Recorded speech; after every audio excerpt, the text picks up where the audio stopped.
Iowa City's own Oakland Cemetery is home to a allegedly haunted statue, the Black Angel. Legend has it that encounters with the angel at certain times of the year will result in death. Not long after the installation of the angel, the bronze color began to turn black. It has been explained that the change was caused by the natural oxidation of the metal, but other explanations have surfaced, blaming it on the supernatural. I just think that there's a lot of things that we can't always explain, and that has to mean that there's something else out there. And in all like past missions to the moon and maybe future missions to Mars and space, we just don't know what's out there.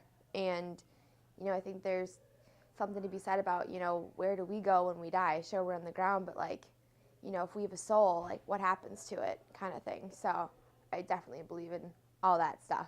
The angel was created in 1912 to hover over the graves of Nicholas and Teresa Feldervelt and Teresa's son, Eddie Dolezal. A tree stump monument in his name sits next to the angel.